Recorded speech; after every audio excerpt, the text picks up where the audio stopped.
পক্ষ থেকে কিছু কর্মসূচি আছে।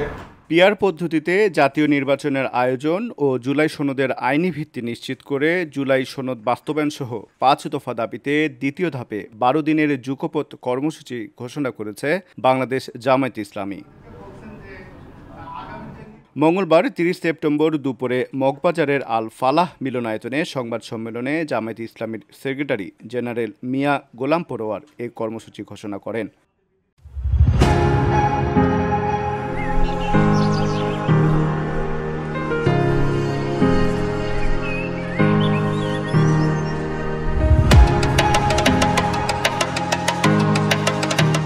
সংবাদ সম্মেলনে লিখিত বক্তব্য পাঠ করে মিয়া গোলাম পরোয়ার বলেন, আমরা দেখতে পাচ্ছি জনগণের আন্দোলনের কোনো প্রতিফলন হচ্ছে না। সরকারের উচিত ৫ দফা দাবি মেনে নেওয়া। সরকার যদি জনগণের দাবি উপেক্ষা করে তাহলে দেশের জনগণ ন্যায্য দাবি আদায়ে রাজপথে আন্দোলন অব্যাহত রাখতে বাধ্য হবে। সেজন্যই আমাদের এই দ্বিতীয় দফা কর্মসূচি।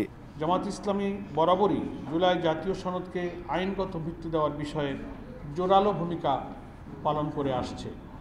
এই লক্ষ্যে জুলাই জাতীয় সনদের আইনগত ভিত্তি দেওয়ার জন্য আইন ও সংবিধান বিশেষজ্ঞদের মতামতের ভিত্তিতে জুলাই জাতীয় সনদের জন্য সংবিধান আদেশ জারি করা।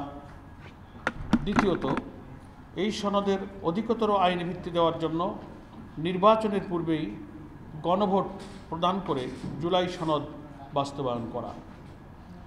সেটা না হলে জুলাই জাতীয় সনদের আইনগত ভিত্তি প্রদান ব্যতীত ছাত্র জনতার রক্তের বিনিময়ে অর্জিত অভ্যুত্থান ও তার অর্জন ব্যর্থতায় পর্যবসিত হতে পারে বলে আমরা মনে করি।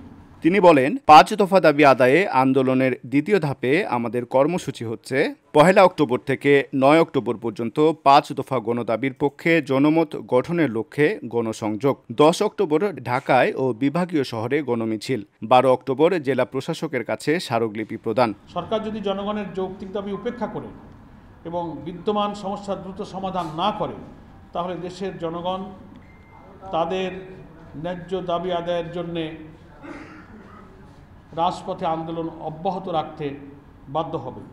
আমাদের এই ৫ দফা গণদাবির পক্ষে জনমত গঠনের জন্যে আগামীকাল ১ অক্টোবর থেকে ৯ অক্টোবর পর্যন্ত সারা দেশে গণসংযোগ কর্মসূচি পালিত হবে।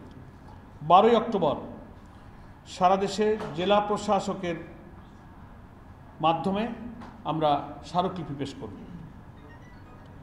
এইসব কর্মসূচি বাস্তবায়নের মাধ্যমে জনগণের দাবি আদায়ের লক্ষ্যে ঐক্যবদ্ধ হওয়ার জন্য আমরা দেশবাসীর প্রতি উদাত্ত আহ্বান জানাচ্ছি। জামায়াতের ৫ দফা দাবিগুলো হলো, জুলাই সনদের ভিত্তিতে আগামী জাতীয় সংসদ নির্বাচন হতে হবে, নির্বাচন পিআর পদ্ধতিতে হতে হবে, সুষ্ঠু নির্বাচনের জন্য লেভেল প্লেয়িং ফিল্ড নিশ্চিত করতে হবে, গণহত্যার বিচার দৃশ্যমান হতে হবে, বিশেষ ট্রাইব্যুনালে ভারতীয় তাবেদার ও ফেসিবাদের দোসর জাতীয় পার্টি এবং ১৪ দলের বিচার করতে হবে এবং বিচার চলাকালীন তাদের কার্যক্রম নিষিদ্ধ করতে হবে।